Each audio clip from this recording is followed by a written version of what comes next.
శ్రీ కరకచెట్టు పోలమాంబ అమ్మవారి అణుపు ఉత్సవం ఘనంగా జరిగింది. ఈ ఉత్సవానికి భక్తులు పెద్ద ఎత్తున తరలివచ్చారు. భక్తుల సౌకర్యార్థం విస్తృత ఏర్పాట్లు చేసినట్లు ఆలయ ఈవో కె గాయత్రి తెలిపారు.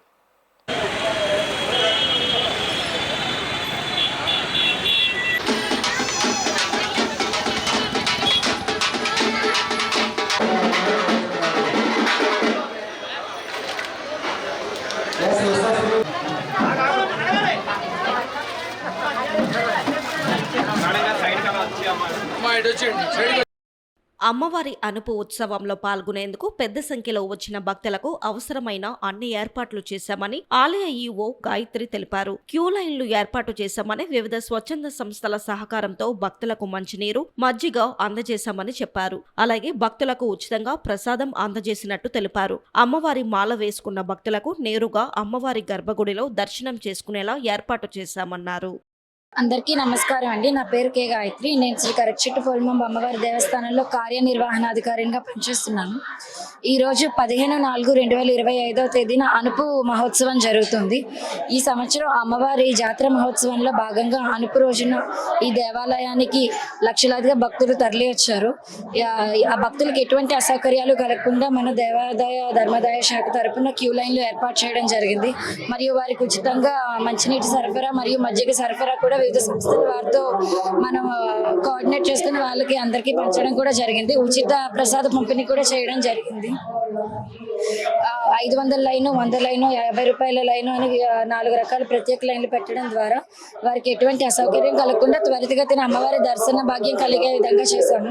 మరియు పోలమాంబ అమ్మవారి మాల ధారణ చేసుకునే వాళ్ళకి ప్రత్యేకంగా అమ్మవారి గర్భగుడి దర్శనం కూడా మనం కల్పించడం జరిగిందండి. మధ్యవారికి, జాలర్ వారికి, గ్రామ సేవకులు కూడా మనం ప్రత్యేకంగా అమ్మవారి దర్శనం కల్పించడం జరిగింది.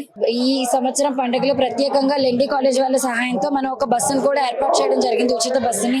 దాని ద్వారా MVP నుంచి పెద్ద జాలర్పాట మీదుగా మన అమ్మవారి ఆలయానికి భక్తుల్ని తీసుకుని వెళ్లే విధంగా ఒక బస్సును కూడా మనం ఏర్పాటు చేశాము.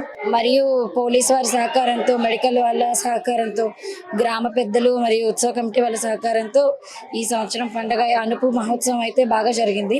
రేపు దుమ్ముల పండుగ అనేది గ్రామంలో జరుగుతుందండి.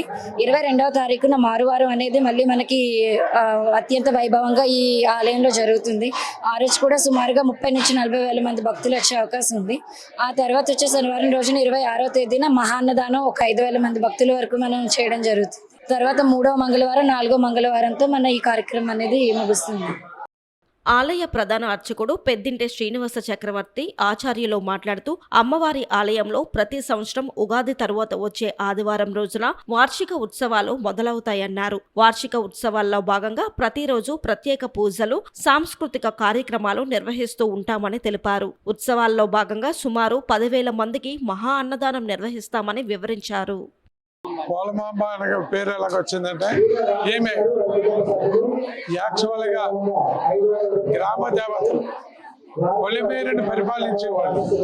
పొలిమేరు కాబట్టి ఆమె పోలమాంబ అయింది.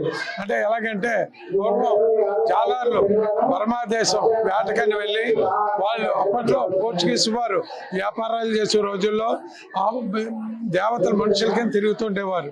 అయితే ఈ జాలర్ అతన్ని, అయ్యా నన్ను అవతల ఒకటి దాటించు, నేను నీకు ఎంతో కొంత సుఖాన్ని చెల్లిస్తానంటే ఆయన ఏమన్నాడంటే సరే అని చెప్పేసి ఆమె అందాన్ని ముగ్ధులై పడవ ఎక్కించుకొని మార్గ మధ్యలో వచ్చిన తర్వాత పడవని లంగర్ వేసి నిలిపివేసి, నువ్వు నన్ను పెళ్లి చేసుకుంటే నేను అవతల ఒకటి చేరుస్తానని చెప్పడంతో, నేను పోలేరమ్మను ఈ గ్రామాలన్నింటిలో కూడా వెళ్ళేదాన్ని అని చేత, నేను దేవతనంటే ఎలవమ్మ నువ్వు దేవత ఏంటి, ఇప్పుడు నా చెల్లి ఉందా, నా చెల్లిని ఇస్తానంటే, నీ చెల్లిని నా అన్నగారికి చేసుకో, నువ్వు చేసుకుంటానంటేనే పడవ జరుగుతుందంటే, సరే నా విశ్వరూపం చూపిస్తానని చెప్పేసి అమ్మవారు తన విశ్వరూపం చూపించడంతో ఇతను రకరకాల దుర్భాషలు ఆడడంతో నోటి నిండా చికెన్ పాక్స్ వచ్చి మోర్చిల్లిపోతే గాలికి అలాగా పడవ వచ్చి అందరూ వేటకెళ్ళి వాళ్ళు వచ్చేసారు. 3 రోజులు అయింది, ఈయన రాలేదు.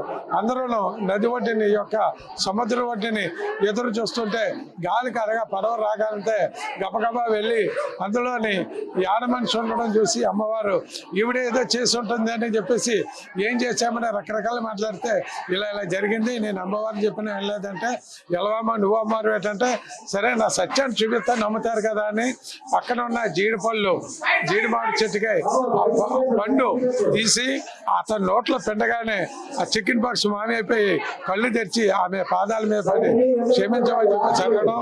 నేను అప్పటి నుంచి కూడా ఈ ఉత్సవాల్లో అమ్మవారికి జీడిపళ్ళు అంటే ఇష్టం కాబట్టి రాజగోపురం మీద జీడిపళ్ళు విసురుతుంటారు. అయితే ఈ యొక్క నెలల కార్యక్రమం మారువారం, అలాగే 3వ వారం, అలాగే 26వ తారీఖుని ఈ ఉత్సవాలు మహాన్నదానం కూడా 10,000 మందికి మహాన్నదానం జరుగుతుంది. ఇక్కడి నుంచి మేము గణపతి నవరాత్రులు ఇదే కాకుండా అలాగే దసరా మహోత్సవాలు, అలాగే సంక్రాంతి పరస అంటారు, అంటే ముక్కను అన్నాడు.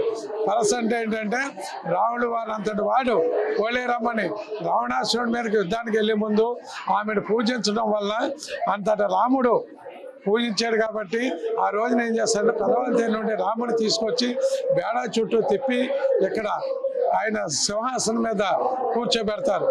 ఈ వచ్చిన భక్తులందరూ కూడా, పండగలకు వచ్చిన భక్తులందరూ కూడా ముందు రావుల వారిని దర్శనం చేసుకుని అప్పుడు అమ్మవారిని దర్శనం చేసుకుంటారు. దీన్ని పరస అంటారు.